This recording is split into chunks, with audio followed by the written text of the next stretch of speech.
Est-ce qu'elle vient de partir? L'idée d'avoir l'appartement seul le rendait euphorique.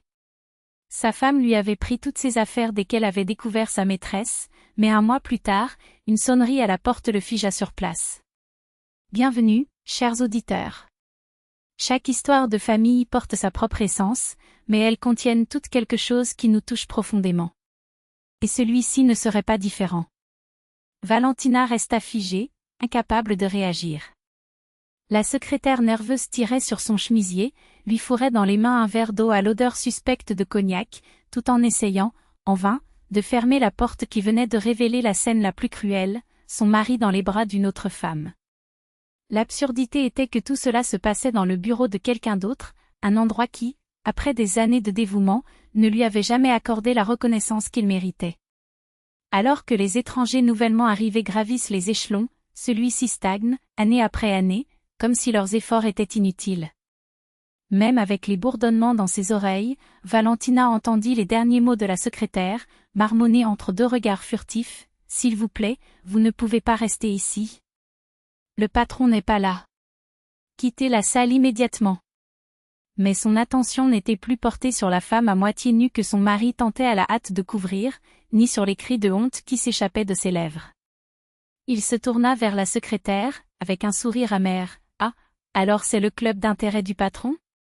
Sait-il que son bureau devient un motel pour ses intimes? Ou est-ce que ce service est réservé au cercle VIP? » Il désigna son amant, emmêlé dans son pantalon, qui trébucha et tomba avec fracas. « Regarde, quels os fragiles. Je ne savais pas que tu avais un faible pour les crapauds des jardins. Attention, si elle s'effondre sur toi comme ça, il n'y aura même plus de miettes à ramasser. » L'homme rougit, balbutia quelque chose à propos de s'habiller, mais Valentina était déjà partie. Ce n'est pas à cause de lui qu'il était là. Son objectif était autre, se confronter au réalisateur. Une fois de plus, il avait emprunté de l'argent à la caisse de l'entreprise en son nom, argent qui, comme toujours, s'était évaporé en dépenses frivoles, la laissant avec les factures, les dettes et la responsabilité de subvenir seule aux besoins de la maison. Elle entrait, frappait à la porte et disait sans ambages, soit arrête ça, soit j'arrête et tu seras seul avec ton partenaire de confiance. Il connaissait suffisamment bien le réalisateur et son ancienne connaissance pour savoir qu'il reculerait. Après tout, il n'était pas étonnant qu'elle entende depuis des années qu'il n'y avait aucun employé plus précieux qu'elle. Et ce n'était pas de la vanité, elle le savait. Il pourrait même trouver quelqu'un pour la remplacer, mais pourquoi? Il le pensait lui-même, et c'est pourquoi il la gardait proche, avec des primes, des prix, des jours de congé et des vacances généreuses. Elle a rendu l'appareil avec des résultats qui ont fait décoller l'entreprise, mais il y avait un détail, ce même homme était son mari, qui utilisait son amitié avec son patron pour demander des prêts, d'abord des milliers, puis des dizaines de milliers jamais pour quelque chose d'utile, toujours pour des frivolités. Et qui en a supporté les conséquences? Elle. Toujours elle. Pendant que son mari gaspillait ses dépenses, ses poches étaient vides. Mais maintenant, il était clair à qui il jouait. Une amoureuse du luxe ne se contente pas de miettes, elle réclame des fleurs, des bijoux, des boucles d'oreilles qui brillent à ses oreilles comme des trophées. Valentina ne serait pas surprise si elle découvrait que ces boucles d'oreilles avaient été payées avec sa sueur. Après cela, le travail est devenu insupportable. L'image de la trahison brûlait dans ses pensées, et peu importe combien il essayait de la repousser, elle ne faisait que devenir plus vive. Après une heure de torture, il a abandonné. Il a attrapé son sac, a fait comprendre à ses collègues qu'il ne reviendrait pas et s'est enfui du bureau comme si l'endroit était en feu. Il n'est pas rentré chez lui, il a pris l'avion. Même si elle savait qu'il ne serait pas là, elle avait besoin de ces 4 murs, aussi froids soient-ils. Mais la maison l'a reçue avec hostilité. Lorsqu'elle entra, l'air froid l'enveloppa. Elle regarda les photos de famille dans les cadres, sur la porte de la chambre, de la cuisine, de la salle de bain, et un doute la rongeait, l'avait-il amenée ici aussi? La nausée l'envahit, comme si elle avait avalé de l'eau pourrie provenant d'un marécage. Il ferma les yeux, ravala son dégoût et courut vers le salon. Il a ouvert la valise par terre et a commencé à y jeter tout ce qu'il possédait, vêtements, produits de beauté, documents. Il s'arrêta brusquement, entendant l'écho de ses propres pensées. Il s'assit sur le lit, sortit son téléphone portable et chercha des entreprises de déménagement. Pendant ce temps, Constantin respectait son emploi du temps, accompagnait son amant jusqu'à sa porte avec des promesses creuses et rentrait chez lui, répétant en chemin le discours qui justifierait tout. Elle était coupable, elle avait exagéré, elle ne comprenait pas. Mais lorsqu'il ouvrit la porte, il trouva des murs nus. Les tapis, la télévision, les appareils électroménagers de la cuisine et de la salle de bain avaient disparu. Il ne restait plus que le canapé, le lit et les chaises. Et Valentina? Aucun signal. Pas vos affaires. Est-elle vraiment partie? Le cœur s'est accéléré. Il fit à nouveau le tour de la maison, comme s'il s'attendait à la trouver cachée dans un coin. Jusqu'à ce que la réalité le frappe, elle était partie. J'ai tout laissé derrière moi. Un sourire timide apparut sur ses lèvres, puis s'élargit. Après tout, si Valentina ne l'avait pas mis à la porte, la maison lui appartenait désormais. Dans son euphorie, il a appelé son amoureuse pour lui annoncer la nouvelle. Les vieux meubles? Bon sang! Je vais tout acheter du neuf, en bien meilleur. Je n'imaginais cependant pas qu'à ce moment précis, alors qu'elle réorganisait ses affaires dans un appartement en location, Valentina ait lancé un appel très différent, à son patron. Et lui, à son tour, avait depuis longtemps pour elle un intérêt qui dépassait le cadre professionnel. Valentina ne le savait pas mais cela n'avait pas d'importance non plus. Ce qui comptait, c'était de tout dire, d'exiger justice. Pendant ce temps, Constantin rêvait d'un avenir radieux. Bientôt, il amènerait une nouvelle épouse dans cette maison et vivrait mieux que jamais. Il a passé un mois à nourrir ce fantasme. Jusqu'au jour où on sonna à la porte. Un son commun, sans présage. Il pensa même que ça pourrait être elle, et revint avec regret. Comme je l'ai dit. Il ouvrit la porte sans regarder par le Judas. Mais ce n'était pas Valentina. C'était son patron, impeccable, costume de créateur, coiffure parfaite, chaussures cirées, serviette en cuir à la main. Constantin était pétrifié. Pavel. Quelle surprise. Je suis content que tu te souviennes de mon nom, Constantin. Mais je me demande si tu te souviens aussi de qui paie ton salaire. La voix était froide, le sourire ironique. Puis-je entrer? Nous devons parler. Constantin recula instinctivement. À propos de quoi?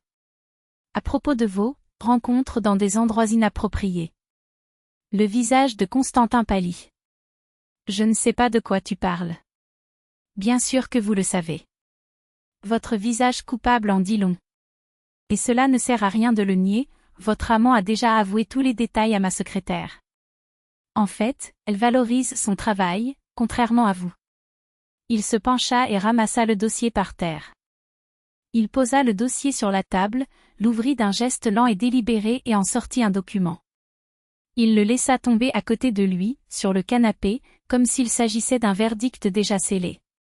Constantin déglutit, les yeux fixés sur le papier. Qu'est-ce que c'est? La voix sortit tremblante, malgré les efforts déployés pour la cacher. Votre démission. De votre propre initiative. Pavel a souri, mais c'était un sourire qui n'atteignait pas ses yeux. Désolé, mon ami, mais ce que tu as fait. Je ne tolère pas ça. J'ai fait plus que je n'aurais dû pour toi, juste pour notre ancienne amitié. J'aurais pu jeter sa carrière à la poubelle sans sourciller, comme je l'ai fait avec d'autres. Mais non. Il s'arrêta, comme pour donner une dernière chance. Signe. Et il y a plus. Constantin sentit des sueurs froides couler dans son dos. Quoi? Sa voix était un murmure rauque, comme s'il savait déjà que la phrase suivante serait le coup final. L'appartement. Pavel croisa les bras, observant la réaction comme un prédateur étudiant sa proie. Si je ne me trompe pas, c'est votre femme qui l'a acheté, n'est-ce pas? Propriété d'entreprise. Je m'en souviens bien, Valia a demandé de l'acheter à son nom. Dommage, car, techniquement, en cas de divorce, il serait divisé.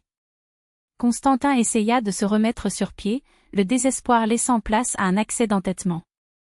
Il a été acheté pendant le mariage.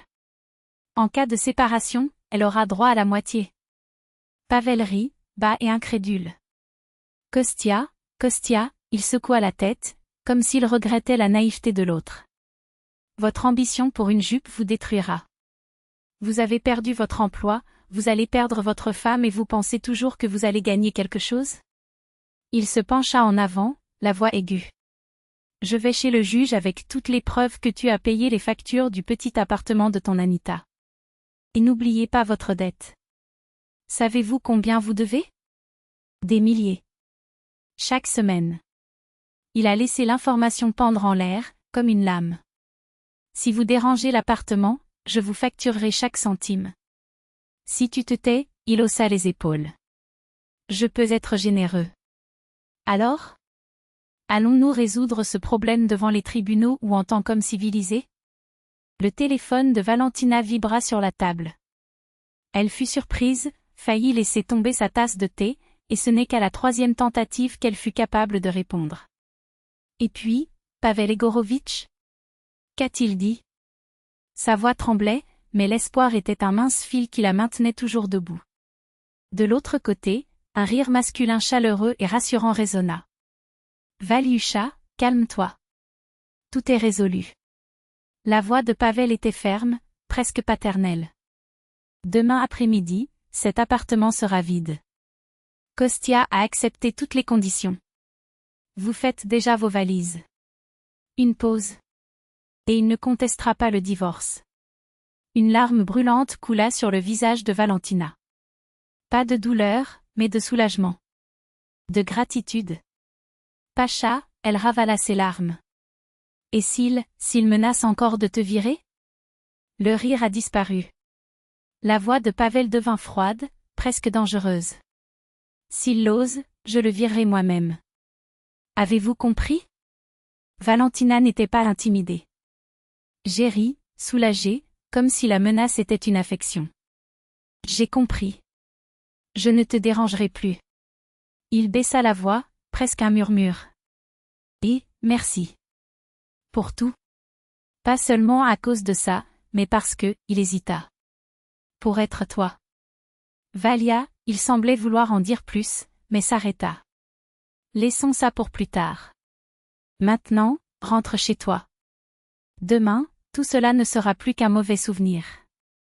Le lendemain, Valentina retourna à l'appartement qui, pour la première fois depuis des années, lui semblait être le sien seul.